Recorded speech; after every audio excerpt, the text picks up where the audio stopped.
eine ist die Hilfe an der Front, ganz vorne, die Hilfe auf der Straße, aber, und das schmeckt einfach keine Schweizer Ziege weg. Das Problem liegt natürlich tiefer, es sind strukturelle Probleme und von denen scheuen wir uns, die anzugehen. Es gibt Menschen, die thematisieren das. Eine ist eine Zürcherin, die man vor allem anders kennt. Ich begrüße unter uns und als nächste Rednerin Doris Fiala. Doris Fiala hat Seiten, die man vielleicht aus den Zürcher Medien nicht so schnell erkennt. Sie war nicht nur Präsidentin der Subkommission für Flüchtlingswesen im Europarat, sie ist aktuell in der internationalen Entwicklungszusammenarbeit und gerade Entwicklungszusammenarbeit, das sind eben die Orte, wo strukturell an dem Thema Menschenhandel gearbeitet werden kann. Als Nationalrätin und Delegierte im Europarat, vor allem im Flüchtlingswesen und in der Migration, begrüße ich ganz herzlich Doris Fiala.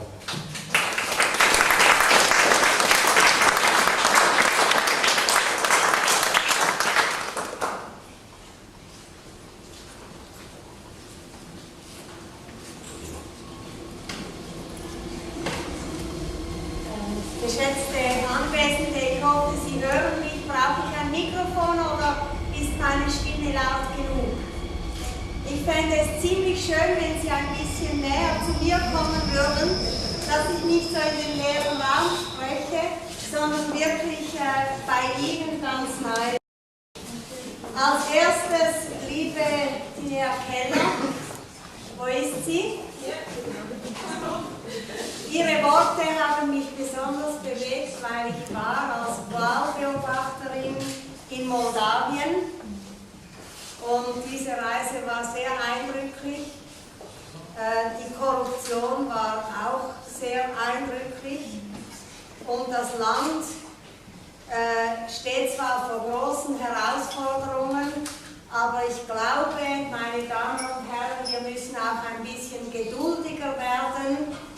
Wir gehen immer von unserer Demokratie aus und das kann nicht der Maßstab aller Dinge sein.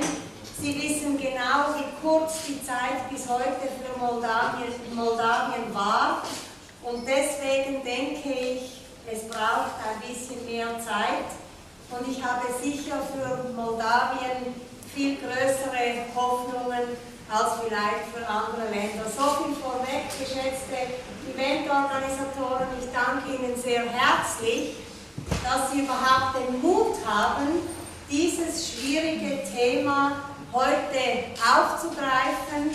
Wir haben es ganz am Anfang hier auf dem Screen gesehen, wir sollen nicht wegschauen.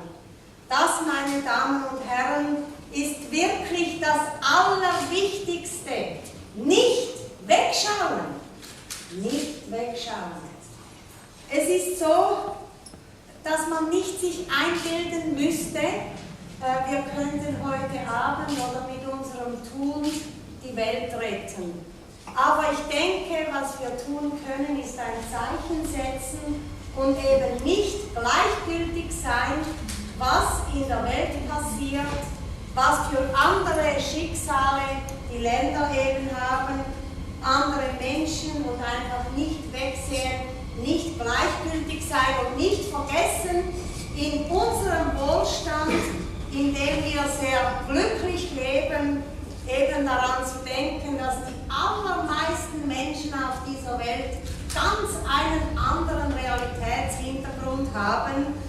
Und ich möchte als erstes Ihnen sagen, diese Sklaverei, diese moderne Sklaverei ist in der globalen Welt etwas vom Entsetzlichsten, was ich auch als Außenpolitikerin und als Kämpferin für Menschenrechte in der Schweizer Delegation im Europarat gesehen habe. Vielleicht müssen wir uns zuerst einmal vergegenwärtigen, was das überhaupt bedeutet, Menschenhandel, denn im Grunde hören wir immer wieder nur vom Sexgewerbe, aber Menschenhandel hat eben viele Gesichter und deswegen möchte ich Ihnen zuerst die international gültige Definition einmal geben, die besagt, dass man den Begriff in Verbindung bringen muss mit Anwerben, Vermitteln oder Anbieten von Menschen durch Anwendung unerlaubter Mittel, zum Beispiel durch Täuschung, Drohung oder Nötigung zum Zweck der Ausbeutung. Und dabei denken wir selbstverständlich an sexuelle Ausbeutung, aber denken Sie bitte auch an die Ausbeutung von Arbeitskraft, ich komme darauf.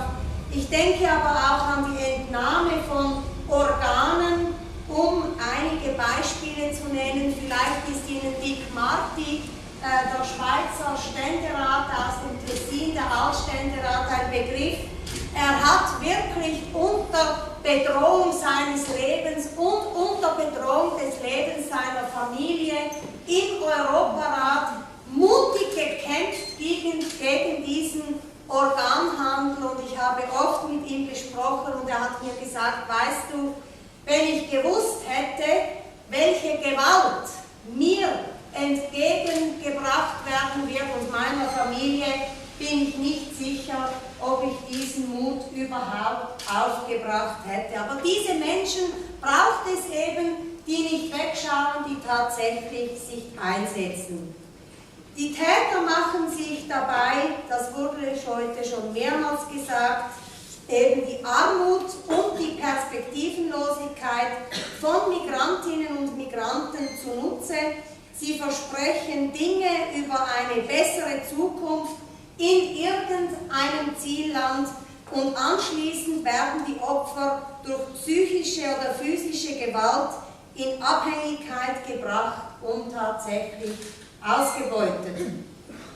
Die genaue Opferzahl in Europa, ich spreche jetzt nur von Europa, wir haben vorhin die weltweite geschätzte Opferzahl gehört, aber in Europa geht die UNO von ungefähr 140.000 Opfern aus, die sexuell ausgebeutet werden und dabei Umsätze irgendwo in der Region von 3 Milliarden Dollar generieren. Die Schweiz ist dabei oft Ziel oder mindestens Transitland und ich denke, dieses Thema kann uns einfach nicht kalt lassen.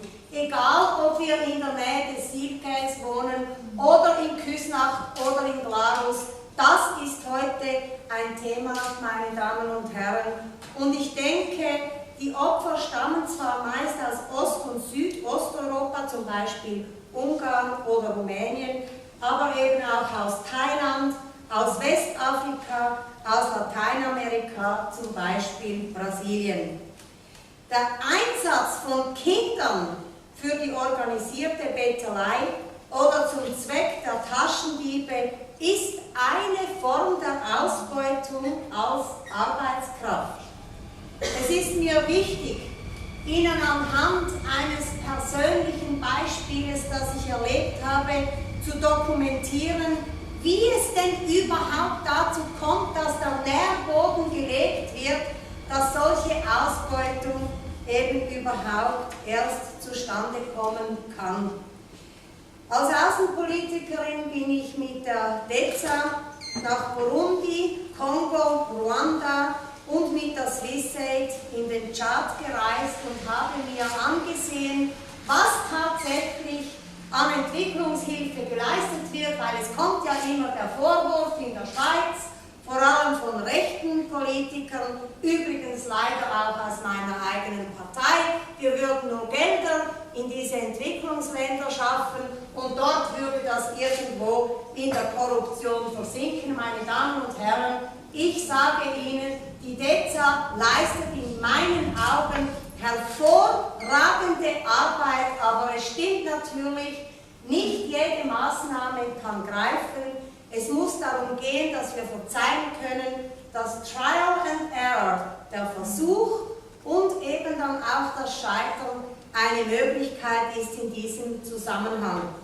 Das Beispiel des Kongos hat mich ehrlich gesagt am meisten erschüttert.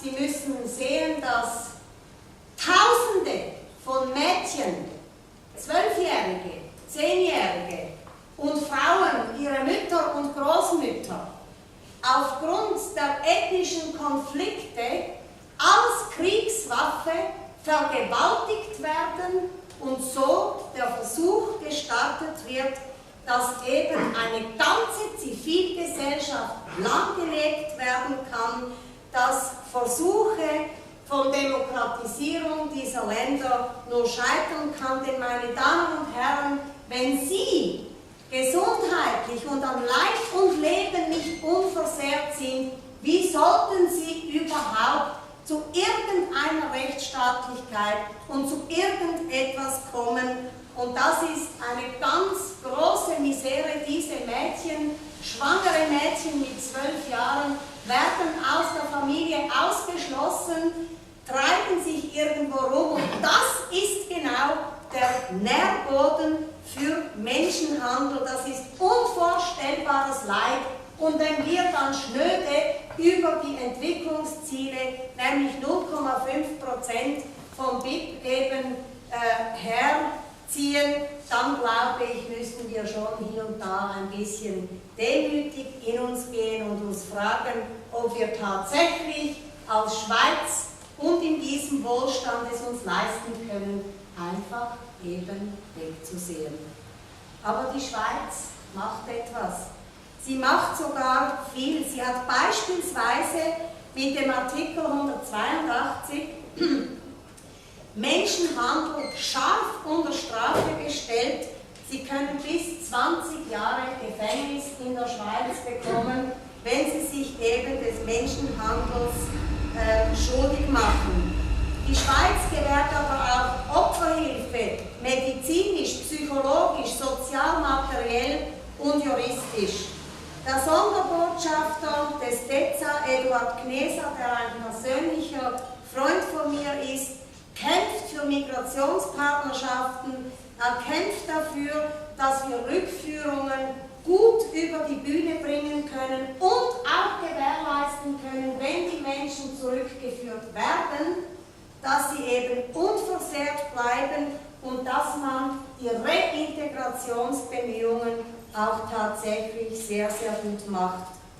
Wir haben eine Koordinationsstelle gegen Menschenhandel und Menschenschmuggel 2003 gegründet und wir haben die Kommissariate Pornografie und Pädophilie und Menschenhandel sowie Menschenschmuggel, die engagiert und kompetent handeln.